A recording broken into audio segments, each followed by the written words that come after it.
Are you tired of seeing countless World of Tanks streamers and YouTubers vying for attention? Have you ever wondered if becoming a CC is really worth it? Well, get ready, because in this video we delve into the reality of why the CC program isn't all the hype it seems to be, and put 6 of the biggest obstacles the program has under analysis. Forget everything you thought you knew about being a CC. If you're just a content consumer, I'm here to help you understand what it actually does for your favorite creators, and how in some cases it can even be a disservice. But if you yourself are a creator, stay tuned, as I will also be covering why the program may or may not be what you are looking for, and what you can do to stand out if you want to maximize your chances of getting into the program. But more importantly, how you can drastically improve your content to put even some of the top creators to shame. Buckle in as we delve into why the CC program is flawed.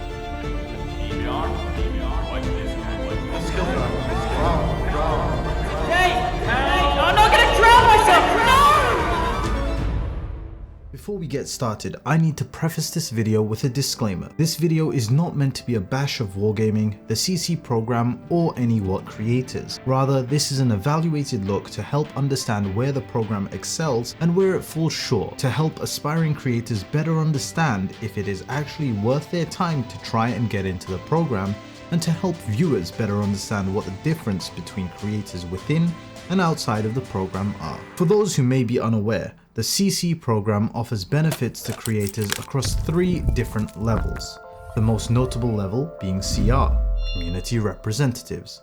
These are the individuals you all know and love, the big names like Dekillzor, Skill4LTU, Des Games, Quickie Baby, and more. A rung lower than this level are the CCs, or Community Contributors.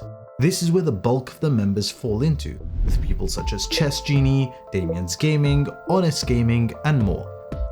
Lastly, a relatively new and secretive role until recent, the Community Ambassadors.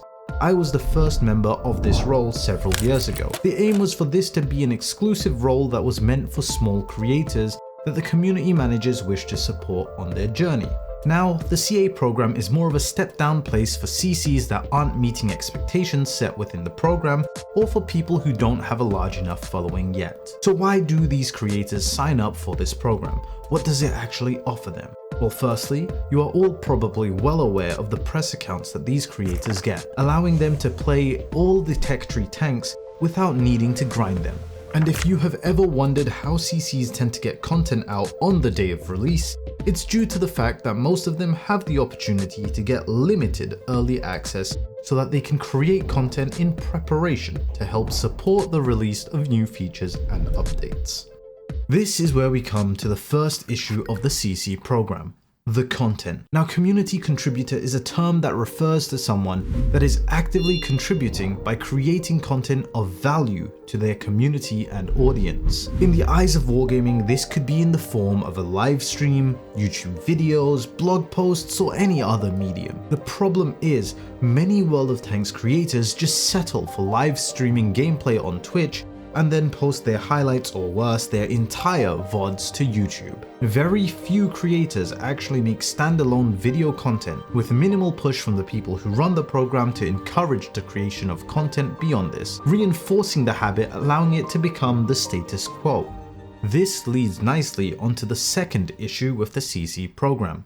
Complacency. With certain creators rising to the top at the very beginning of World of Tanks content and just creating the same content day in and day out while also being recommended to every new player as the go-to channel, it creates a monopoly on what content, as is evident if you ever look at the viewer and subscriber counts of World of Tanks creators on YouTube as well as on Twitch. More importantly though, these creators do not experiment with their content and only ever post content that is relatively basic and requires very little effort, resulting in a lack of innovation and sets the tone for newer creators who feel like they can rise to the top by doing the exact same thing. The failure to innovate in content is further exacerbated by the fact that when these creators start creating content even slightly similar to others, with concepts like added voiceovers or engaging thumbnails, a minority of creators are very quick to flame each other for copying or stealing ideas, causing unnecessary drama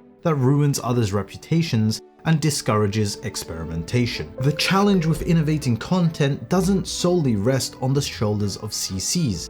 Many lack the necessary experience and knowledge in content creation to explore different styles. Additionally, when your primary income source is Twitch ads and subscriptions, it's understandable that you would spend more time streaming rather than dedicating time to enhance your skills and create new content. Partial responsibility for the limited experimentation and expansion of content styles lies with the program's management.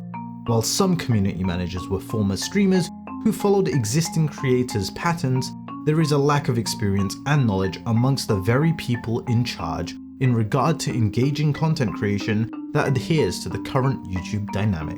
This gap in understanding and knowledge leads to a lack of awareness about why content struggles to reach broader audiences, experiences low retention rates, and falls short in quality. It's important to recognize that without the necessary experience or knowledge, the environment to nurture exceptional content can't be fostered. This does not mean that the community managers are to blame. The CC program was never meant to necessarily nurture content creation. Rather, it was a spin on influencer marketing, using creators that already play the game to promote new features and products to an existing audience. The big difference is CCs, unlike influencers outside of the game's player base, do not get paid for their content by wargaming. With presumably strict NDAs which may inadvertently control the narrative and early access to tanks, CCs are expected to create content which inadvertently promotes interest around upcoming events, sales, updates, and more to their audiences. Now, whether or not NDAs put a leash around what they say is up for debate. I will leave that up to you to decide. With many creators within the program being pretty open about what they say, the program can't quite fulfill its aim of being a pseudo-influencer marketing strategy, since many CCs will openly voice their grievances with tanks that aren't worth the money or features that are bad for the game. So the program neither fully accomplishes its intended purpose, nor does it provide any actual support to creators that sign up. You are given substance to create content on and are expected to do just your own thing without much input or constructive feedback.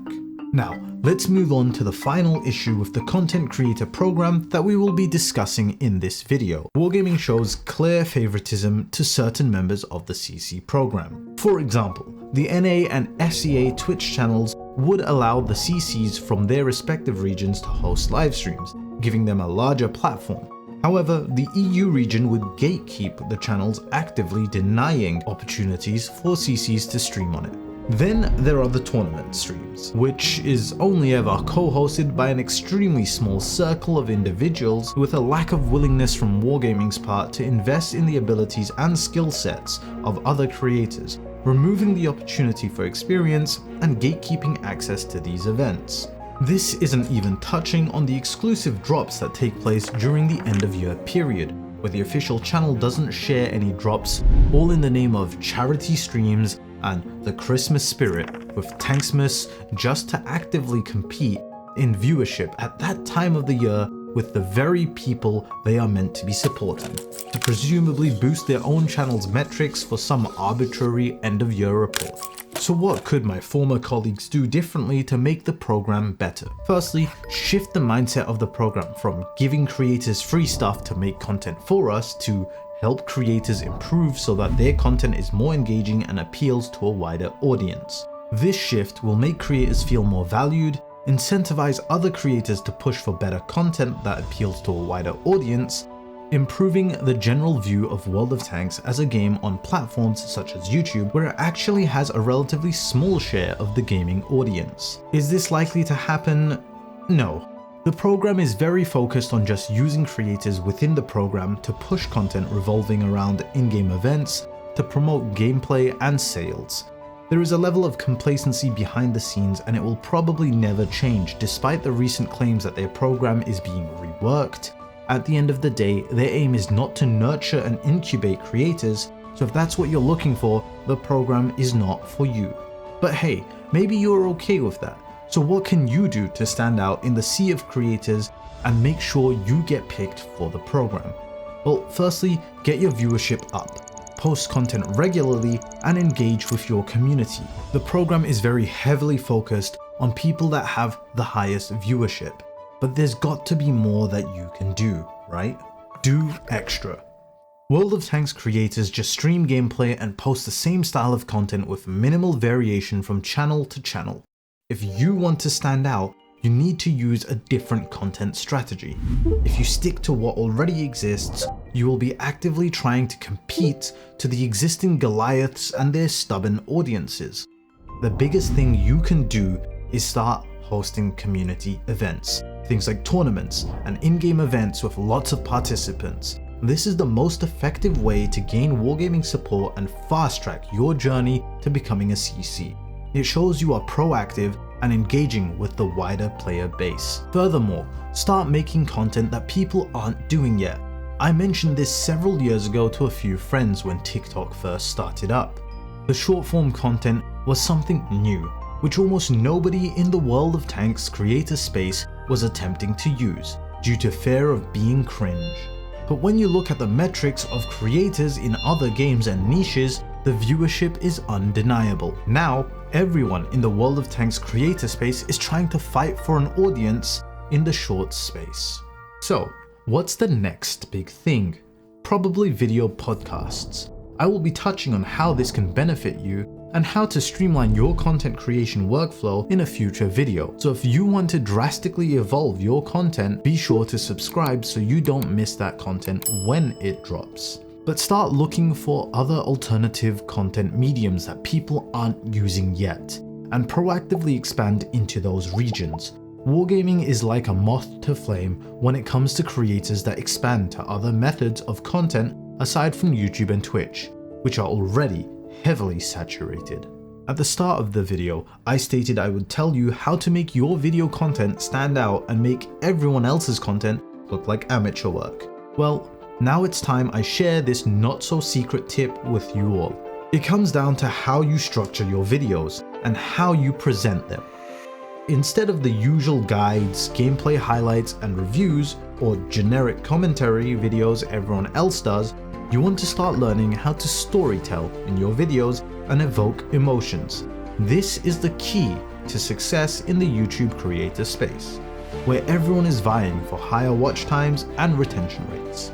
Storytelling effectively keeps your audience fully engaged throughout your videos as you take them through an emotional roller coaster or through a valuable experience. It's something nobody in World of Tanks does properly currently.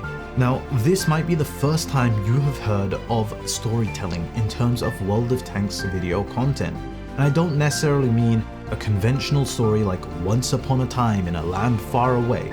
Rather, we mean taking the viewer through an experience from start to end where they not just watch, but undergo a change throughout the video. A change in emotion, a change in knowledge, a change where you are actively transferring value in the form of education or entertainment to the viewers, wanting them to come back for more. Now, if this sounds like something you want to learn how to do effectively, alongside developing your overall abilities in content creation, I am currently doing a survey for a creator course and for some free videos to help you elevate the quality of your World of Tanks content.